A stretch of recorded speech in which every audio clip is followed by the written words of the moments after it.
வெயில் கொடுமையால் நான் ரொம்பவே கருத்து போயிட்டேன். மயிலில் கல்யாணத்துக்கு நான் கலக்கலாக போகணும்.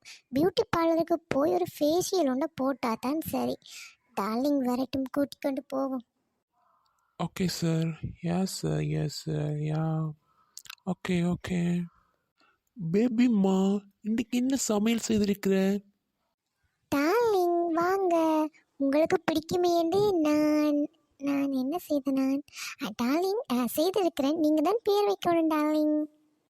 பேபிம்மா, உனக்கு சொன்னான் உனக்கு தெரிஞ்ச சோறும் ஏதோ பருப்பு கறியோ இல்லாட்டி மீன் குழம்போ அதுகளை வையண்டு புதுசு புதுசா அது இது அண்டு ஒன்றும் செய்யாது என்று சொன்னேன் நான் பேபிம்மா. டார்லிங், நீங்கள் பயப்படவே தேவையில்லை. உள்ளே வாங்க, கிச்சனுக்குள்ளே போய் பார்த்துட்டு நீங்கள் சாப்பிட்டுட்டு ஆச்சரியப்படுவீங்க. டார்லிங், டட்டடாயிங், என்னன்னு டேஸ்ட் பண்ணிட்டு சொல்லுங்க பாப்போம். பேபிம்மா, இது சூப் இல்லைண்டா ரசம், ரெண்டில் கொண்டு குடிச்சு பார்த்துட்டு சொல்லுறேன். இல்லை டார்லிங், இது ஒரு கொரியன் டிஷ் டார்லிங். நீ என்னத்துக்கு கொரியன் சாப்பாடு எல்லாம் செய்கிற? நாம தமிழர் தானே. சோறும் வேறு எதுவும் கறிகளையும் வை. இதை தனியாக சாப்பிட்றதா இல்லாட்டி இதை சோறோட சாப்பிட்றதா? ஒன்றும் இவருக்கு எதுவுமே தெரியல. இது கொரியன் கிமிச்சி டார்லிங், கிமிச்சின்னு சொல்லுவாங்க. உங்களுக்கு ஒன்றுமே தெரியல டார்லிங். தள்ளுங்க, வெளியே போயிருங்க. நான் உங்களுக்கு ஏற்ற சோறும் பருப்பு கறியுமே கொண்டு வரேன், போங்கோ. பேபிம்மா, கிமிச்சி குமிச்சிலாம் எதுவும் வேணாம். நான் வெளியே உட்கார, சாப்பாடு கொண்டு வா, பசிக்குது. ஆஃபீஸால் வந்த சாப்பாடு இங்கே இல்லை. கிமிச்சியா கிமிச்சி. மணி 5 ஆச்சு, நம்மள தேத்தனி கடைக்கு யாரும் பாருங்க இல்ல. இப்படியே நானும் தினமும் பாடிட்டு இருந்தா யாருமே வர மாட்டாங்க போல இருக்கு. யாரோ பின்னுக்கு நிக்கிற மாதிரி தோணுது. ஐயோ, யாரு நீ? உனக்கு என்ன வேணும்?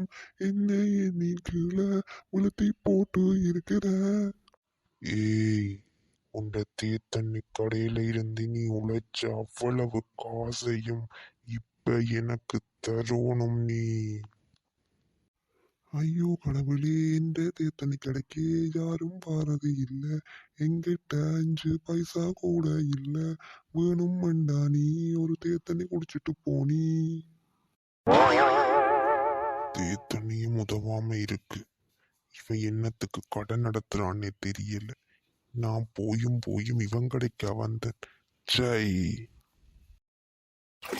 நல்ல வேளை, நம்மட தீர்த்தணி எப்பயும் ஆறி போய்தான் இருக்கும். அதால நான் தப்பிச்சிட்டேன். தம்பி, நீ மயிரி அப்பாவுக்கு சொன்னியா கல்யாண செலவெல்லாம் நாம தான் செய்ய போகிறோமான்னு சொல்லி? அவருக்கு ஃபோனில் சொன்னாந்தானே நான் விளங்கிச்சதோ தெரியலை. அவர் ஜோசிச்சை கொண்டு இருக்க போகிறார். பாவம், அவருக்கு இன்னொரு பொம்பளை பிள்ளையும் இருக்குத்தானே. இவருக்கு அதை வடிவ சொல்லிவிடனே. என்னண்டா அம்மா, அவர அப்பா தான் அப்படியும் பிள்ளைக்கு செய்யணுமான்னு சொல்லி சொன்னவராம். அப்படித்தான் மயூரி சொல்லிச்சுது. அப்பா மாட்டார், அப்படி காசு உங்களையே செய்யுங்கன்னு சொல்ல மாட்டார் அப்படின்னு சொல்லிச்சுது. அப்போ ஏனம்மா நாம பேசாம அவட்டு விருப்பப்படி விடுவோமே. சஃபேட்டா, 2 பேரும் என்ன விருந்தட்டை வச்சுட்டு சீரியஸாக கதைக்கிறீங்க? இல்லைங்க, இந்த கல்யாண வீட்டு செலவு பற்றி தான் மயிரனோட கதைச்சிட்டு இருந்தேன். மயிரி வீட்டு செலவையும் நாமளையே செய்வோமாண்டு. மயிரன் சொல்கிறான், இல்லை அவங்க அப்பா வேணான்னு சொன்னார் அப்படின்னு சொல்லுறான். அட அப்படியாமே. அது சஃபிட்டா அவர் தன்ற பொம்பளை பிள்ளைக்கு செய்யணுமென்று விரும்புகிறார் போல. சரி, அவற்றை விருப்பப்படியே விடுவாம். மிச்ச அலுவல்களை நாம் செய்வோம்.